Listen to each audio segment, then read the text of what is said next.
E se você está com a sua Bíblia aí, eu quero conversar um pouco com você sobre aquilo que está escrito em Isaías, capítulo 9, versículos 6 e 7. O livro de Isaías, ele tem 66 capítulos. Ele é conhecido como a Bíblia do Antigo Testamento. É o livro profético de declarações que ele fazia na sua época, mas que vieram a acontecer na sua e na minha época. E Isaías diz, no capítulo 9, versículo 6, porquanto um menino nos nasceu, um filho nos foi dado, e o governo está sobre os seus ombros, e ele será chamado Maravilhoso, Conselheiro, Deus Poderoso, Pai Eterno e Príncipe da Paz. E o versículo 7, ele estenderá o seu domínio, e haverá paz sem fim sobre o trono de Davi e sobre o seu reino, estabelecido e mantido com justiça e retidão, desde agora e para sempre. O zelo do Senhor dos exércitos fará isso. Queridos, ele está falando de Jesus. Isaías está fazendo uma declaração profética do que deveria acontecer à nação de Israel, de que deveria vir um Salvador. Agora eu quero que você escute esta tradução. Porque um filho nasceu. Para o nosso bem, um filho nos foi dado de presente. Ele vai assumir o governo do mundo e já assumiu. Seu nome será Conselheiro, Maravilhoso, Deus Forte, Pai Eterno, Príncipe de bênção plena. Meu Deus. A autoridade de seu governo vai se expandir e não haverá limites para a restauração que ele irá promover. E você já foi alvo dessa restauração. Ele governará com base no trono histórico de Davi, no reino prometido. O reino será estabelecido firmemente e se manterá por meio de justiça e vida íntegra. Começa agora e durará para sempre. O zelo do Senhor dos exércitos de anjos fará isso. Um filho nos foi dado de presente.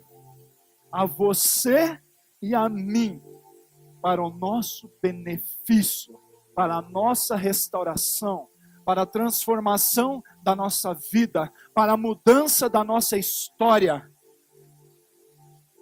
para transportar aquele que antes vivia nas trevas, para o reino do seu Filho amado.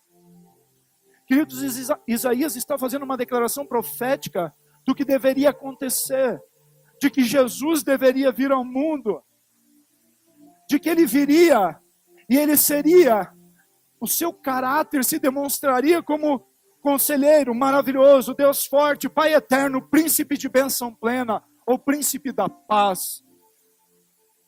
Isaías capítulo 7, versículo 14, diz que ele viria e seria conhecido como Emanuel, o Deus conosco. Quando você vê no teatro, e a gente teve na cantada esses dias, na semana passada, Maria declarando, ele será Emanuel, Deus conosco, está falando do caráter do Messias, que ele é o Deus conosco. Portanto, deixa eu te dizer algo, você nunca, jamais está sozinho, porque Deus está contigo. Esse nascimento do Emanuel, Isaías capítulo 8 continua falando que ele é este Deus conosco, que viria para trazer arrependimento e mudança de vida. Isaías capítulo 9 diz que haveria o nascimento do rei e como ele seria chamado, como ele seria conhecido. Isaías 14 diz que ele viria do tronco de Jessé, da raiz de Jessé, e sobre ele repousaria o Espírito do Senhor. Este é Jesus. Este é o Filho prometido. Isaías capítulo 12 fala do cântico de ação de graças dos redimidos por Cristo Jesus. E a Bíblia diz que quando este menino nascesse, a palavra está dizendo que ele seria chamado, que o seu caráter, quem ele é, seria demonstrado por 5 declarações, 5 títulos, 5 nomes. Agora, quando você lembra de 5, você lembra do quê? Que Jesus viria e ele seria chamado de graça de Deus. A graça de Deus manifesta ao homem. E o seu nome será, ele será chamado de, isso demonstra o seu caráter. O seu nome é Jesus. Sabe o que Jesus significa? Deus é salvação. Emanuel é Deus conosco. E agora, Isaías está declarando algo a respeito deste menino que haveria de nascer para transformar a sua história, para transformar a minha história, para transformar a história do universo. E a primeira coisa que ele diz é: e ele será chamado, e o seu nome será Maravilhoso. Diga comigo, maravilhoso. Maravilhoso. Maravilhoso porque ele veio de Deus e ele é totalmente Deus. Maravilhoso porque ele é 100% Deus e 100% homem. Maravilhoso porque ele decidiu, segundo o que está escrito em Filipenses capítulo 2, deixar toda a sua glória ao lado do Pai e descer à terra e se fazer homem, e não apenas se fazer homem, se fazer de servo e sofrer, para que hoje você e eu estivéssemos aqui, sentados, reunidos como família, como igreja. É por isso que ele é chamado de maravilhoso. Não há como você olhar para ele e não olhar e dizer, maravilhoso. Isaías está dizendo que ele é maravilhoso. Ele é o verbo, o Logos, que estava com Deus, conforme o que está escrito em João capítulo 1, versículo 1. Só que João capítulo 1, versículo 14 diz, e o verbo se fez carne e habitou entre nós. Maravilhoso. Maravilhoso quer dizer maravilha. Extraordinário, espetacular. Quando você olhar para Jesus agora, você pode dizer, Jesus, você é espetacular. O Senhor é extraordinário. Ele é maravilhoso e Ele faz maravilhas. Você tem pelo menos uma maravilha que Ele já fez na sua vida nesses tempos. Eu tenho certeza disso. Ele é maravilhoso. Ele representa e apresenta o ato divino de juízo e redenção. Mas a palavra juízo, Fernando, às vezes parece tão pesada. Sabe por que ele é? Ele apresenta e representa juízo, porque você já foi julgado. E porque o sangue dele estava sobre a sua vida, você é considerado inocente. E a Bíblia diz que todo aquele que nele crer não perecerá. Não perecerá. Quem crer nele e for batizado será salvo. Lembra disso?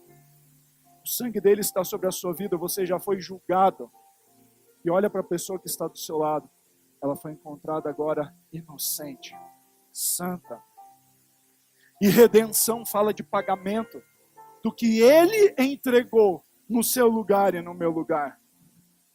Somente um Senhor maravilhoso pode ser adorado pelo seu povo. Coloca para nós Apocalipse capítulo 15, versículos 3 e 4. E esse será o canto que você e eu um dia cantaremos a ele.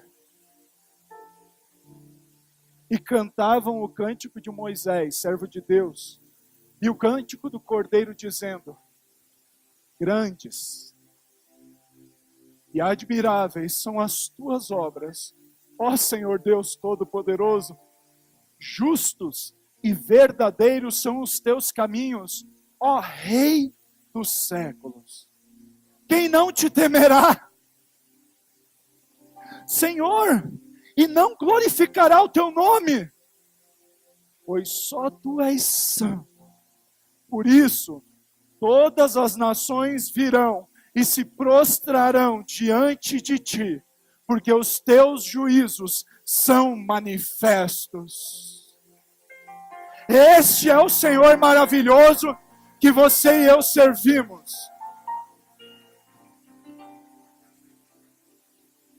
Extraordinário. Ele é maravilhoso porque ele abriu mão de tudo para resgatar aqueles que ninguém daria nada.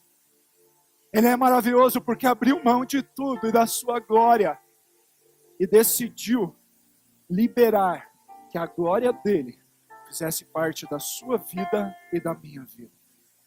É por isso que hoje você é a localidade da glória de Deus. É por isso que você hoje é o lugar onde a glória de Deus habita. Dá uma olhadinha em quem está do seu lado e você vai perceber uma luzinha nele aí.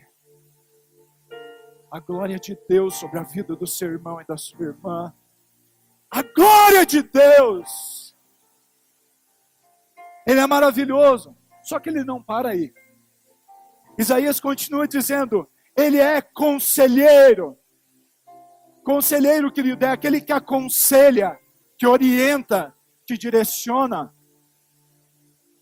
Conselheiro é aquele que você busca abrigo. Conselheiro é aquele que você procura para te orientar, para te trazer uma saída. Ele é o único que pode orientar o homem na direção da vontade de Deus. Queridos, a Bíblia diz que o verbo se fez carne, a palavra se fez carne. E tudo que Jesus pensa a seu respeito e a meu respeito está aqui. Você tem nas suas mãos o maior tesouro da humanidade. A palavra de Deus. Quer conselho? Quer ser uma pessoa sábia? Quer ser um homem entendido, uma mulher entendida? Leia a palavra de Deus. E eu amo o grupo familiar, sabe por quê? Porque tem um pastor lá que ora e lê a Bíblia para cuidar da sua vida também. Se eu fosse você, na próxima vez que eu for no grupo familiar, eu honraria o seu pastor. Eu honraria aquele que tem cuidado de você. Porque o Espírito de Deus habita nele. O conselheiro, ele aconselha. João capítulo 14, versículo 6, Jesus diz, eu sou o caminho, a verdade e a vida. Ninguém vem ao Pai senão por mim. É como se Jesus estivesse dando um conselho a você e a mim. Ei, eu sei como te conduzir em direção ao Pai.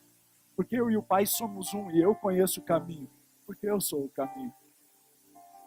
Ele é conselheiro. Porque somente Ele possui as palavras da vida eterna. João capítulo 6, versículo 67. A Bíblia diz. Perguntou então Jesus aos 12. Querei vós também retirar-vos? Jesus trouxe uma palavra e muita gente foi embora. E de repente ele pergunta para os discípulos. Ei, vocês querem ir embora também? Aí o nosso irmão Pedro faz uma das declarações mais fortes que existem na palavra de Deus. Respondeu-lhe Simão Pedro, Senhor, para quem iremos nós? Tu tens as palavras da vida eterna. E o versículo 69, e nós já temos crido e bem sabemos que tu és o Santo de Deus. Ele tem as palavras da vida eterna. Não busque o conselho do mundo. Busque a palavra de Deus. Busque a igreja, que é o corpo vivo de Cristo sobre a face da terra. E ali você encontrará o conselho acertado para a sua vida. Chega de conselhos inúteis. Irmã, você não vai encontrar na revista Caras a solução para o seu casamento. Irmão, você não vai resolver o seu casamento na revista Época. É lendo a Bíblia que você vai encontrar a solução para os seus problemas. Porque nela está todo o conselho de Deus para você e para mim. 1 Coríntios 1,30 diz que Jesus foi feito para nós sabedoria. Quer ser sábio, quer ser entendido, conheça Jesus. Quer ter êxito, tenha Jesus como seu conselheiro. A palavra de Deus como seu conselheiro. Aqueles que amam a Jesus, a igreja como seu conselheiro. Mas não termina aí. Isaías diz, ele será chamado de Deus forte. Deus forte é Deus poderoso, força, poder, coragem, soberania. O Deus que você e eu servimos é um Deus soberano. Este menino que nasceu e não permaneceu menino, mas cresceu, sofreu, morreu e ressuscitou para a sua justificação. Ele é Deus forte. Ele nunca perdeu e nunca perderá uma batalha. Jamais, jamais, jamais, jamais. O Deus que você serve jamais perdeu e jamais perderá uma batalha. Porque Ele é eternamente vitorioso.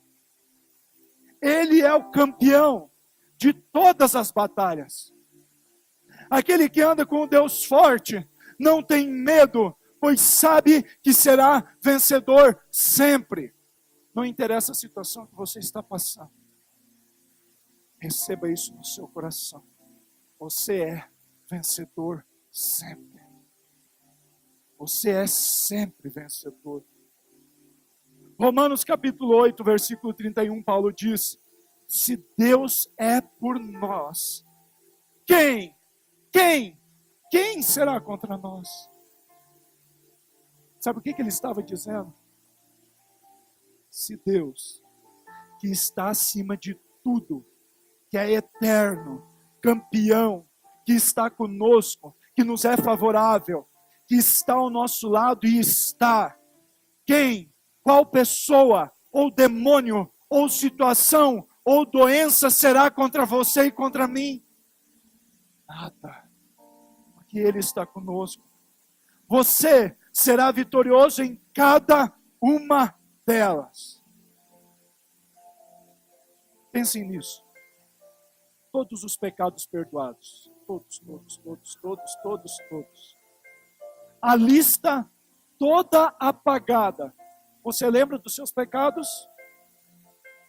Colossenses 2 está dizendo que essa lista está apagada.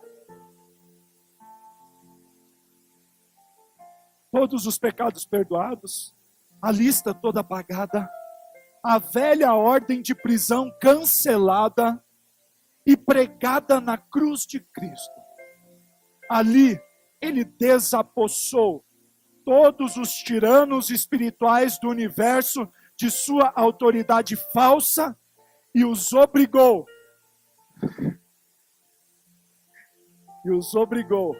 a marchar humilhados pelas ruas. Isso está dizendo que Jesus já destronou todo o principado e potestade e já derrotou todo o demônio que tenta contra a sua vida. Este é o Deus forte. Este é o Senhor que servimos. Esta é a certeza da nossa vitória. Davi fala em 1 Crônicas, capítulo 29, versículo 11 e 12. Tua é, ó Senhor, a grandeza e o poder, e a glória, e a vitória, e a majestade, porque teu é tudo quanto há no céu e na terra. Teu é, ó Senhor, o reino, e tu te exaltaste como chefe sobre todos. Davi está dizendo, Jesus, não há ninguém maior do que o Senhor. Não há ninguém maior do que o Senhor. Este é o Deus forte. Este é o Deus poderoso que você e eu servimos. E continua na escrita de Isaías, que ele será chamado, este menino que nasceu, será chamado Pai da eternidade, cabeça, originador, gerador, chefe para sempre, perpetuamente, continuamente. Isso está dizendo que Jesus governa a eternidade e não é governado por ela. Ele é Senhor da eternidade. Ele é Senhor sobre todas as coisas. Ele é o originador de tudo e tudo se mantém por Ele. Querido, se não existisse Jesus, esse teu corpo que está aí sentado não existiria, porque tudo é originado e mantido por Ele. Mesmo quem não crê, só está vivo por causa dele. Essa é a realidade. Ele é o originador e mantenedor de todas as coisas. Ele é o Senhor da eternidade e tudo está sob a autoridade dele. Tudo está sob o controle dele. Você provavelmente já escutou várias vezes a seguinte frase: calma, Deus está no controle de tudo. Você já não escutou isso? Deixa eu te dizer algo, isso é verdade. Ele está no controle de tudo.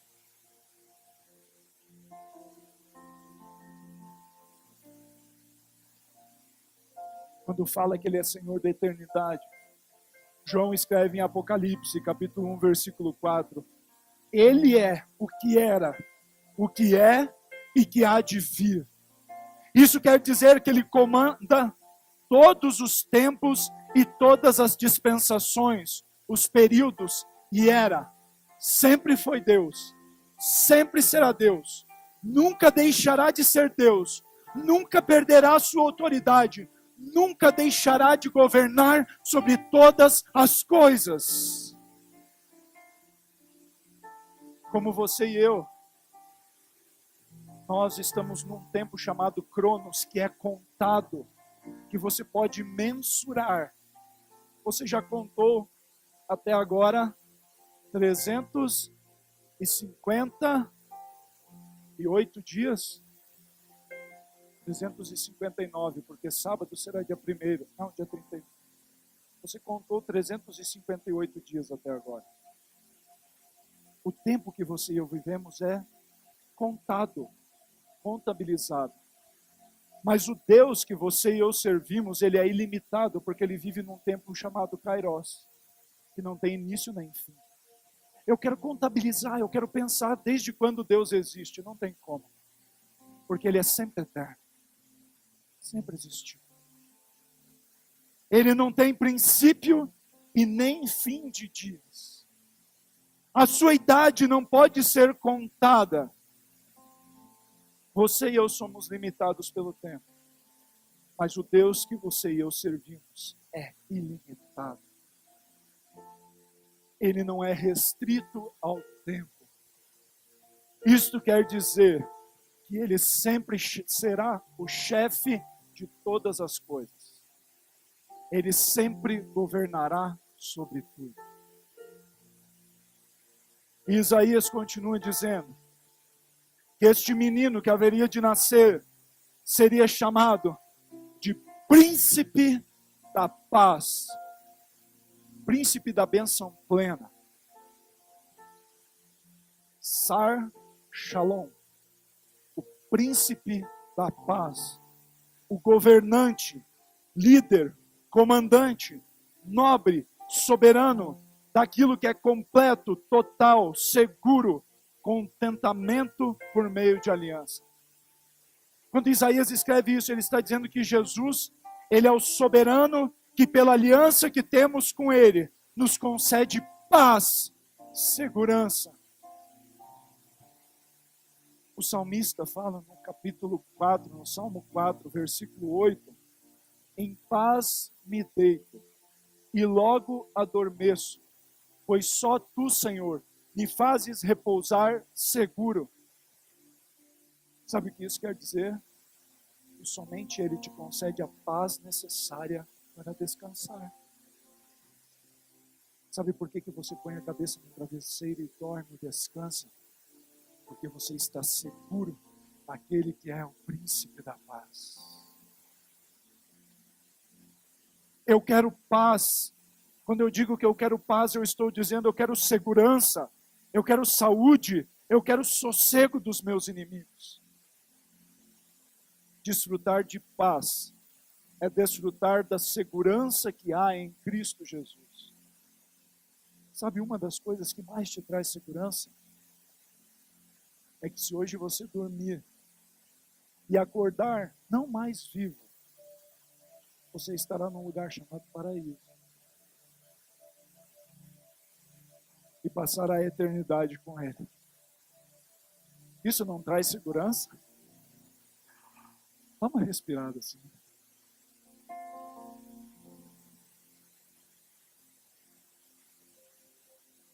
Só você e eu que cremos tem essa paz e segurança.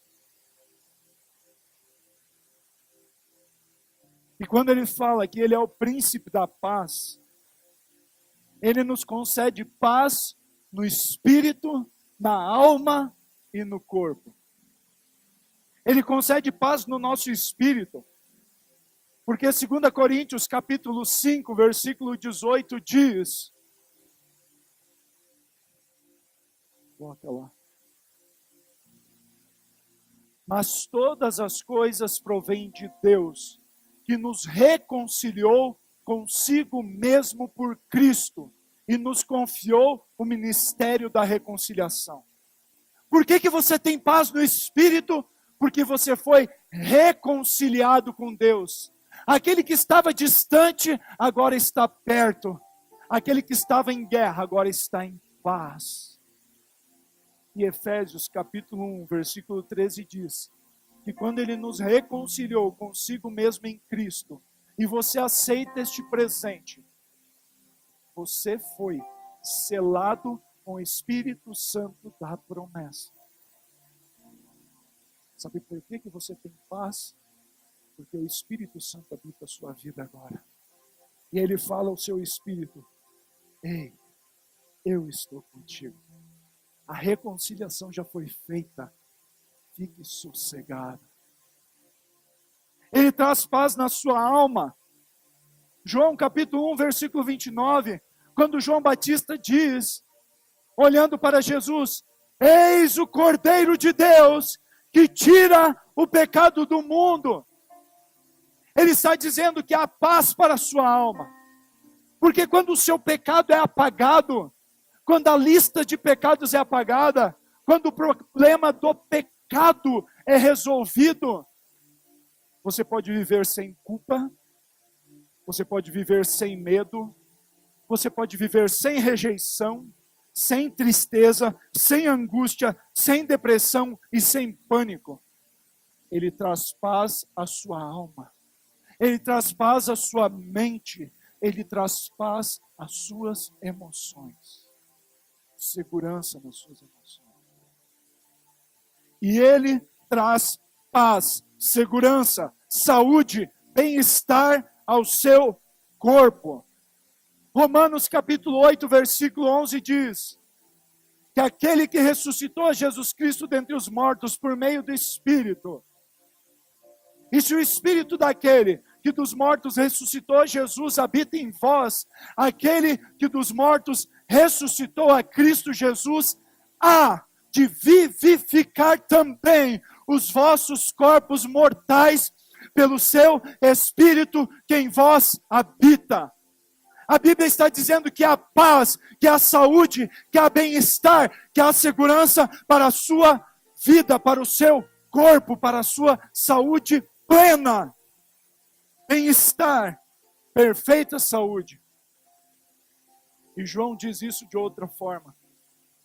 Em João capítulo 10, versículo 10. Ele veio para nos dar vida, e vida em abundância. Amém?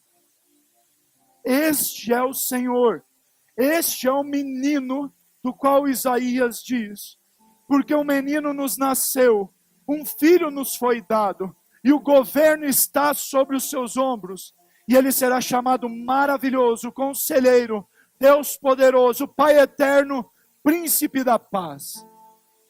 E eu quero encerrar com o versículo 7 que diz, Ele estenderá o seu domínio e haverá paz sem fim sobre o trono de Davi e sobre o seu reino, estabelecido e mantido com justiça e retidão desde agora e para sempre. O zelo do Senhor dos Exércitos fará isso. Agora algo para você ficar gravado. Ele estenderá o seu domínio e haverá paz sem fim. Ele estenderá o seu domínio através da sua vida e da sua vida, e assim haverá paz sem fim. Você é o agente ativo da implantação do reino de Deus sobre a face da terra. O seu domínio aumentará, o seu domínio se estenderá e haverá paz sem fim, porque o corpo vivo de Cristo que está sobre a terra, que é a sua igreja, trabalhará, se dedicará e fará com que isso aconteça no poder do Espírito Santo de Deus. Aleluia! E se você crer, fica em pé. Pessoal do louvor.